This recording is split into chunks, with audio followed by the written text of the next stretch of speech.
Ton amour est si grand, constant et régulier. Ton amour est un roc solide sous mes pieds. Ton amour est sans fin, un mystère qui m'élève. Quand je suis abattu, ton amour me porte. Et alléluia, alléluia, alléluia. C'est ton amour, alléluia, et alléluia, alléluia, qui me fait chanter. Ton amour me surprend, il a touché mon cœur. Ta joie vient m'envahir et je me réjouis. Quand je suis avec toi, ta beauté brille sur moi. Seigneur, voici ce chant s'élève vers toi. Oh, alléluia, alléluia, alléluia. C'est ton amour, alléluia, et alléluia, alléluia, qui me fait chanter. Oh, alléluia, alléluia, alléluia. C'est ton amour, alléluia, alléluia, alléluia, qui me fait chanter. Ton amour me surprend, il a touché mon cœur. Ta joie vient m'envahir et je me réjouis. Quand je suis avec toi, ta bonté brille sur moi. Seigneur, voici ce chant s'élève vers toi. Oh, alléluia, alléluia, alléluia. C'est ton amour, alléluia, alléluia, alléluia, qui me fait chanter. Alléluia, alléluia, alléluia. C'est ton amour, alléluia, alléluia, alléluia, qui me fait chanter.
jamais, à jamais, à jamais Dieu est fidèle, à jamais Dieu est bon, à jamais Dieu est avec nous, à jamais, à jamais, à jamais.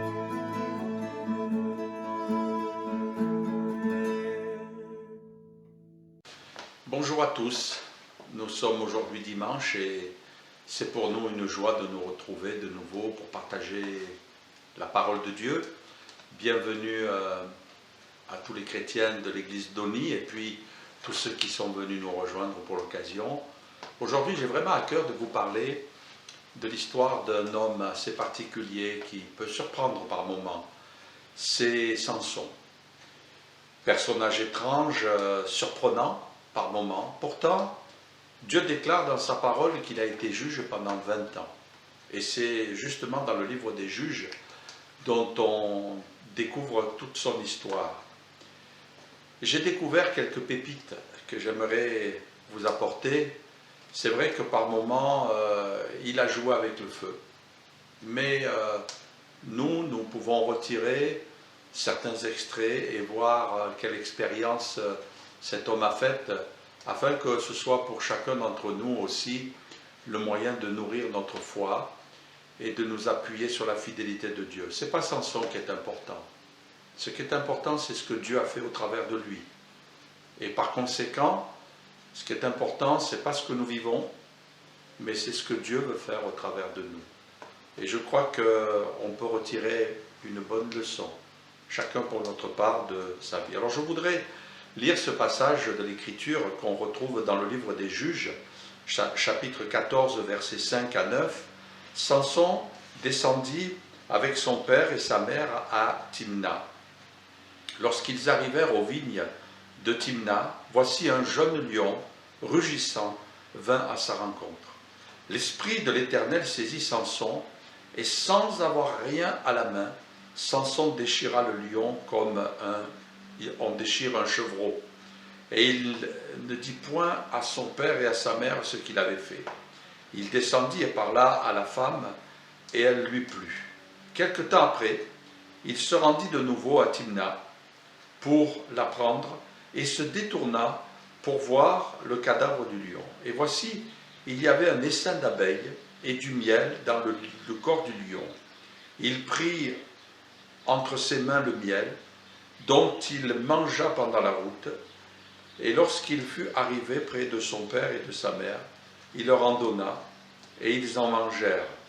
Mais il ne leur dit pas qu'il avait pris ce miel dans le corps du lion. Cette scène se passe au tout début du ministère, si je puis dire ainsi, de Samson. Quel enseignement nous pouvons en tirer? La première des choses que je voudrais souligner, c'est que sur le chemin par lequel Samson était en train de passer, un jeune lion, nous est-il dit, s'est mis à surgir, à bondir. Ce lion, bien vigoureux, mais surtout féroce, va se trouver en face de lui. On réalise les uns et les autres que la vie n'est pas toujours un long fleuve tranquille. Et il peut se passer toutes sortes d'événements plus ou moins tragiques par moments, des événements plus ou moins difficiles. Tout peut surgir, tout peut arriver. Chemin faisant, Samson rencontre ce jeune lion robuste qui va l'affronter, le défier quelque part. Et nous nous trouvons, nous aussi, dans cette période que nous traversons, face à des défis. Ce lion peut être l'image de l'ennemi, de l'adversité. La Bible déclare dans l'épître de Pierre au chapitre 5, verset 8, « Soyez sobres, votre adversaire, le diable, rôde comme un lion rugissant, cherchant qu'il dévorera. » Et Pierre souligne particulièrement « veillez ». Veillez. Ça veut dire soyez attentifs. Soyez aussi de ceux qui tirent les bonnes conclusions des événements qu'ils traversent dans la vie. Quel regard portons-nous sur l'épreuve que nous traversons? Toujours est-il que l'ennemi de nos âmes rôde. Il cherche, il veut nous faire la guerre. Nous sommes en guerre. Une guerre un petit peu particulière, pas comme celle qu'on pourrait entendre toujours. Une guerre contre un virus, une épidémie, une pandémie. Et on sait que ce virus, que nous ne pouvons pas discerner à l'œil nu, fait de terribles ravages, cause toutes sortes de dégâts. Et nous entendons autour de nous, peut-être vous-même, être affectés directement ou indirectement par les effets de ce virus. Toujours est-il que nous devons l'affronter. Nous devons y faire face, nous devons le combattre et ne pas le laisser ravager notre vie. Je crois qu'en nous, Dieu a mis un potentiel extraordinaire. Et c'est quand ce lion va surgir qu'à ce moment-là, l'Esprit de Dieu va saisir Samson. C'est impressionnant. Moi, ça m'impressionne, et j'espère que vous aussi. Et c'est quand il est en face de ce lion, au moment où il va engager le combat, que l'Esprit de Dieu va le saisir. Et je crois qu'il y a quelque chose à comprendre. Le combat s'impose, mais l'Esprit de Dieu est là aussi, sur la vie de chacun de nous, pour nous donner des ressources qui ne sont pas naturelles. D'ailleurs, il nous est dit qu'il n'avait rien à la main, comme pour souligner qu'il n'y a pas de puissance en lui, de puissance naturelle, de capacité naturelle, bien que nous ayons des capacités, mais face à ce lion, nous sommes impuissants, nous sommes incapables. Et Dieu nous montre que Samson va faire face. Il ne va pas reculer devant le combat. Je crois que Dieu nous a donné des capacités, Dieu nous a donné des richesses, Dieu nous a donné des moyens pour entrer dans un combat, peut-être qu'on n'a jamais vécu, un combat nouveau, et qui va nous amener à remporter des victoires nouvelles aussi. Et cet ennemi qui veut nous affronter, eh bien, nous amène à adopter des réflexes, des réactions, des attitudes que nous n'avons jamais eues jusqu'à maintenant. Le combat va être affronté, va être mené, et il y a ces ressources que Dieu va lui donner. Lorsque Samson accepte d'affronter ce combat, le Saint-Esprit va s'emparer de lui et lui permettre de faire face, de combattre. Et ce qui est impressionnant, c'est qu'il va sortir vainqueur. Je ne sais pas si il y a eu des effets dans ce combat, dans le corps de Samson, mais je suis convaincu qu'à ce moment-là, il y a eu des effets dans son cœur, dans son âme, dans son esprit. Allons au combat, allons au corps à corps, avec courage, détermination. Et on s'appuie sur la puissance de Dieu. Le combat que nous menons n'est pas un combat naturel, c'est un combat surnaturel. Et ce combat surnaturel, Dieu va nous donner des forces surnaturelles pour que nous puissions sortir vainqueurs et que nous puissions avancer, progresser, grandir avec Dieu. Non seulement nous allons combattre, mais nous allons pouvoir aussi nous évaluer. Nous allons pouvoir nous surprendre et dire, je ne savais pas que dans telle situation, j'allais vivre une telle victoire. Dieu nous promet la victoire. Dieu nous assure la victoire. La Bible dit, dans l'Épître aux Romains, nous sommes plus que vainqueurs.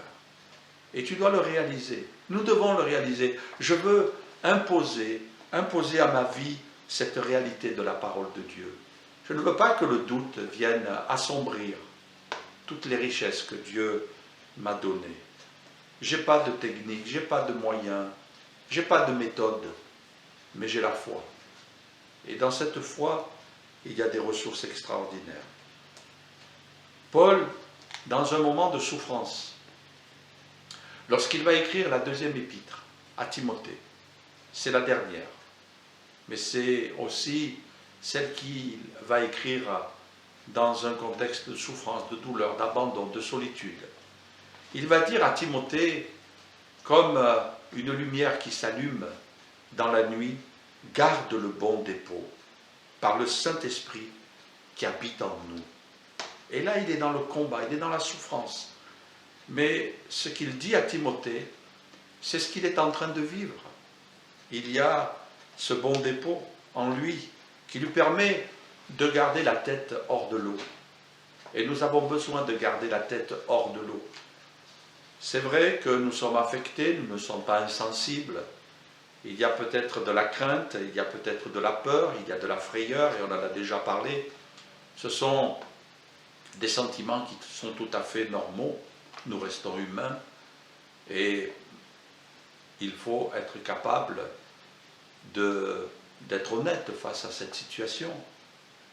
Mais il y a un mais. C'est que Dieu a mis un dépôt en nous. Comme ce Saint-Esprit qui a saisi Samson au moment où le jeune lion s'est mis à surgir et à l'affronter. Dieu nous donne des ressources qui vont nous permettre de nous adapter à la situation et de faire face au combat. Alors, n'aie pas peur. Réalise ce que Dieu t'a donné et fais face à la situation. Et ne te décourage pas, ne te lamente pas. Fais confiance à Dieu, appuie-toi sur lui et tu verras ces ressources jaillir au fond de toi. Ce qui est impressionnant aussi dans cette histoire, c'est que au moment du retour, passant par le chemin qu'il avait emprunté, Samson va voir auprès de ce cadavre, de ce jeune lion qu'il a vaincu à ce moment-là, parce que Dieu a fait de lui un vainqueur, il y a quelque chose d'étrange qui apparaît, c'est que dans le corps du lion, il y a un essaim d'abeilles, et dans cet essaim d'abeilles, bien sûr, il y a du miel. Et ce miel nous enseigne aussi que finalement, dans l'épreuve, il y a des bonnes choses qui vont ressortir, des choses douces, agréables. Je suis un consommateur de miel, j'aime le miel, et j'en connais les vertus. J'en connais aussi tout ce qu'il peut engendrer lorsque on l'utilise, qu'on le consomme, de différentes manières. Mais il n'y a pas uniquement que ces vertus qu'on pourrait traduire d'une manière particulière, mais il y a aussi ce que la Bible en dit.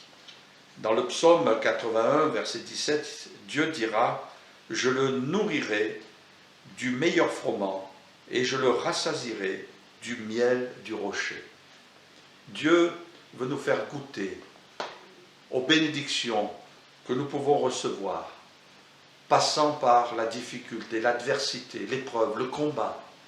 Il y a du miel à retirer, il y a de bonnes choses à retirer de tout ce que nous sommes en train de vivre.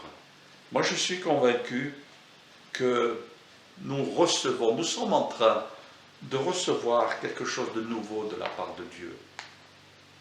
Nous allons grandir, nous allons progresser. L'épreuve, elle est un tremplin pour nous amener plus loin et pour nous amener à vivre des choses nouvelles avec Dieu.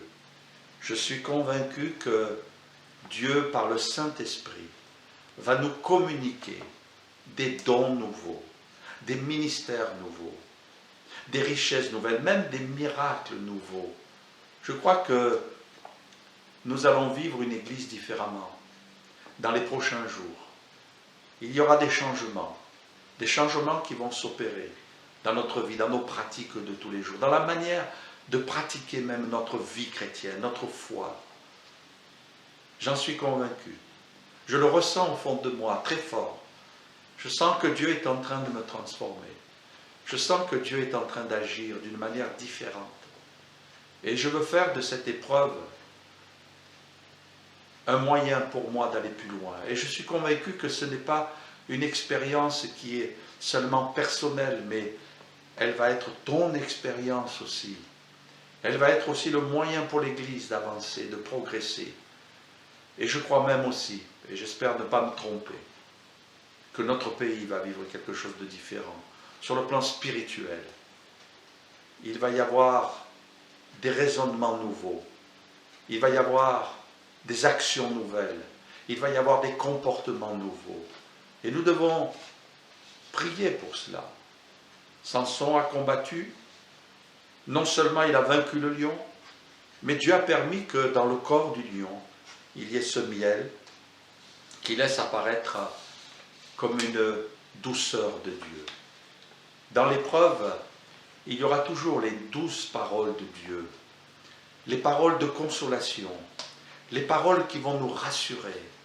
C'est tellement important que Dieu vienne rassurer nos cœurs dans ces moments-là, alors que le combat fait rage. Et là, nous entendons, d'après les informations, que nous sommes au pic des ravages de ce virus, et on ne peut pas rester insensible. Mais dans tous les cas, il y aura toujours la bonne dose du Saint-Esprit. Il y aura toujours les bonnes paroles de Dieu qui viendront s'adresser à notre cœur, frapper à notre cœur. Il nous faut venir dans sa présence. Il nous faut entrer dans sa présence. Il nous faut nous livrer encore plus entre ses mains. Et c'est là que, ouvert, du moins un cœur ouvert, réceptif, attentif, désireux de recevoir de la part de Dieu ce qu'il a pour chacun de nous en réserve, nous allons être bénis, fortifiés, encouragés, renouvelés, donner de la part de Dieu ce courage dont nous avons besoin pour cette situation tellement particulière. C'est vrai que Dieu veut nous donner quelque chose de nouveau. Acceptons de recevoir ce que Dieu a pour chacun de nous. Acceptons aussi de voir tout ce qui est bon dans l'épreuve, tout ce que Dieu veut nous communiquer aux uns et aux autres. Et puis, ce que je découvre aussi dans cette histoire, c'est que quand Samson va prendre le miel, qu'il va bien sûr le consommer, eh bien, il va en ramener pour ses parents et il va le partager.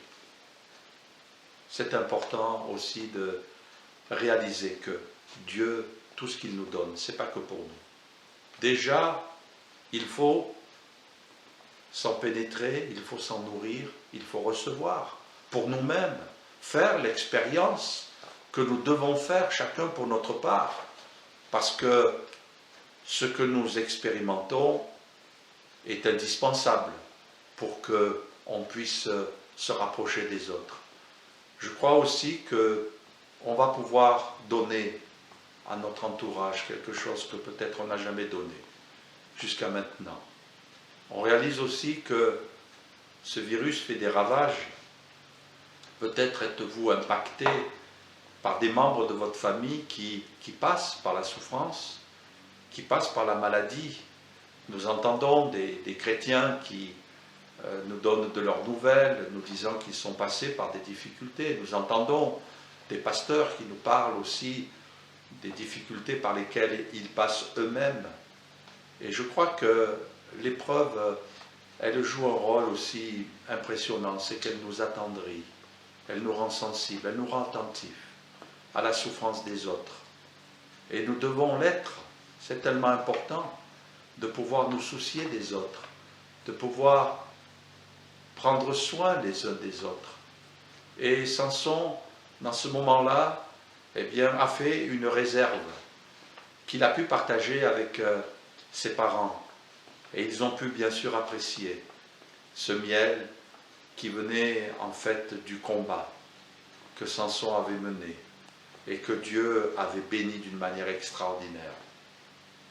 Tu vas pouvoir apporter aux autres, à ton entourage, tu vas pouvoir même l'impacter. Et ce que Dieu te donne, ce n'est pas pour toi seulement, mais c'est aussi pour que tu puisses le partager. Et quelquefois, on a du mal à comprendre cela. Souvent, nous sommes des chrétiens qui disons à Dieu, « Oh Seigneur, viens me bénir, viens me renouveler, viens me consoler, viens m'aider. Donne-moi la force, donne-moi tout ce qui est nécessaire pour que je puisse faire face à la difficulté. Seigneur, que je sois quelqu'un de fort, de solide. » Mais si tu gardes tout pour toi, eh bien, il y a une anomalie. Ce n'est pas ce que Dieu a prévu dans son programme. Ce que Dieu prévoit, c'est que tu puisses aussi donner, te déverser dans la vie des autres, partager ce que Dieu t'a donné. Arrêtons d'être égoïstes. Arrêtons d'être égocentriques. Toutes ces attitudes sont souvent des attitudes d'enfants. Et je dirais même que peut-être nous avons, sur un certain plan, été comme des enfants spirituels, ayant des comportements qui manquaient de maturité, qui n'étaient pas empreints de quelqu'un qui fait preuve de sagesse, d'intelligence spirituelle. Et je crois qu'il faut savoir donner. Jésus nous l'a enseigné. Il est venu, il s'est donné, il s'est offert sur la croix. La Bible nous déclare que Dieu a tellement aimé le monde qu'il a donné Jésus. Dieu est un Dieu qui donne et nous devons lui ressembler. Nous devons être de ceux qui donnent et qui donnent sans compter, qui donnent sans calculer. Soyons pas des gens qui toujours essayons de retirer le bénéfice d'une situation. Non, on ne cherche pas à s'élever, on ne cherche pas à se glorifier. Après tout, ce qui est important, ce n'est pas nous, mais c'est lui, notre Dieu, notre Seigneur, notre Sauveur, Jésus. Nous voulons qu'il soit vu et qu'il soit aussi glorifié au travers de notre vie. Soyons de ceux qui donnent, n'ayons pas peur de donner.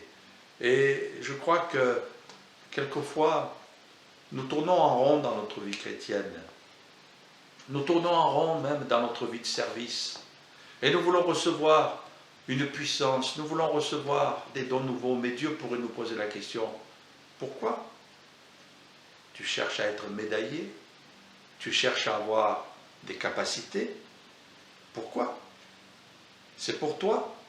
Alors Dieu ressent dans notre cœur qu'il n'y a pas de bonne disposition, mais nous devons savoir donner à notre entourage.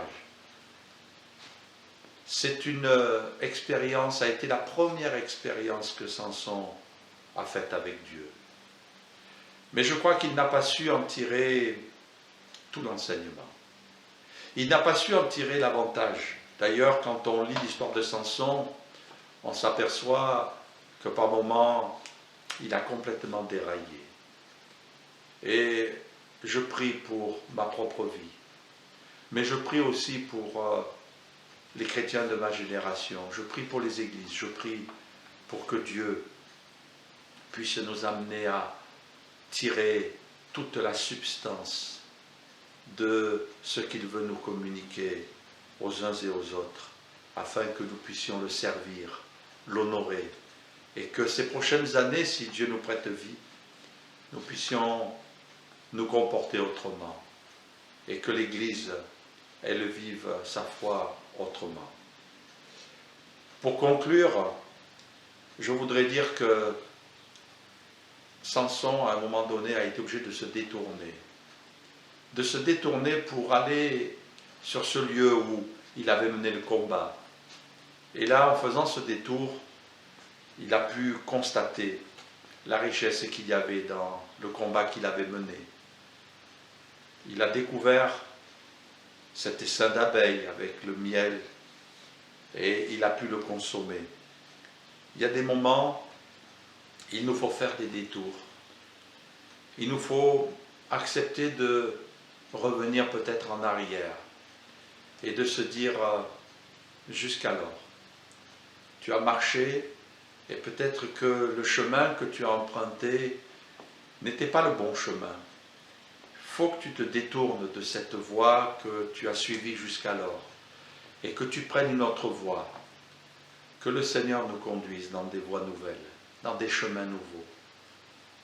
Qu'il nous amène à prendre des chemins par lesquels nous ne sommes jamais encore passés, que nous n'avons jamais encore empruntés, et que nous découvrions dans notre vie des choses nouvelles. Je suis profondément convaincu, quitte à vous surprendre, que nous ne vivons pas vraiment, pleinement, ce que Dieu veut que nous vivions. Il y a quelque chose qu'il nous faut saisir, comprendre, un chemin qu'il nous faut emprunter, une voie nouvelle que Dieu va tracer devant nous. Et c'est ma prière. C'est ma prière pour moi, c'est ma prière pour vous, pour l'Église d'Oni et pour tous ceux qui nous écoutent aujourd'hui. Que le Seigneur nous bénisse, que le Seigneur te bénisse, que le Seigneur te fortifie. Je vais prier et demander à Dieu sa grâce et que le Seigneur fasse son œuvre en nous pour nous amener encore plus loin et pour nous faire grandir avec lui. Seigneur, merci pour ta parole. Elle est la vérité. Elle est là pour nous conduire. Elle est là pour nous révéler ton plan, pour nous révéler, Seigneur, le chemin que nous devons prendre, mais aussi pour nous révéler quand nous faisons fausse route et que nous avons besoin de nous retourner pour réaliser que ce n'est pas le bon chemin que nous avons pris et qu'il y a un chemin nouveau par lequel tu veux nous faire passer. Seigneur, je te prie, vraiment de tout mon cœur, pour que nous vivions quelque chose de nouveau, que ton Église vive quelque chose de nouveau, que notre pays, tellement enfoncé dans l'immoralité, dans l'incrédulité, dans le matérialisme, Seigneur, que notre pays puisse se ressaisir. Seigneur, qu'il y ait quelque chose de nouveau pour le peuple de Dieu, pour l'Église, mais que chacun d'entre nous, Seigneur, nous puissions apporter à notre entourage quelque chose qui vient d'en haut. Samson a reçu d'en haut ce secours divin, cette puissance surnaturelle qui lui a permis d'affronter le combat et de retirer de ce combat quelque chose de bon. Seigneur, fais-nous grâce. Viens nous secourir, Seigneur. Nous en avons tellement besoin. Seigneur, nous voulons aller plus loin avec toi. Je veux, Seigneur, te servir mieux. Nous voulons te servir mieux. Nous voulons, Seigneur, que dans les semaines, les mois à venir, quelque chose de grand, de glorieux, de puissant puisse jaillir de cette épreuve, de ce combat, de ces difficultés. Seigneur, viens te glorifier dans le nom de Jésus. Merci pour ce que tu fais. Merci pour ce que tu accomplis. Merci aussi pour ce que nous allons vivre dans les semaines, les mois, les années à venir. Merci de bénir chacun des auditeurs. Bénis mes frères et sœurs de l'église d'Oni. Bénis nos amis qui écoutent, Seigneur. Et que la grâce de Dieu soit abondamment répandue entre ses mains, entre leurs mains, Seigneur. Et que tu viennes te glorifier dans le nom précieux de Jésus. Béni sois-tu, Seigneur. Amen. Amen. Que Dieu vous bénisse. Et je vous dis à bientôt, d'avoir la joie de venir de nouveau par ces moyens que nous utilisons en ce moment, vous rencontrer et vous bénir. Nous allons travailler au prochain programme. Que Dieu vous bénisse et à bientôt.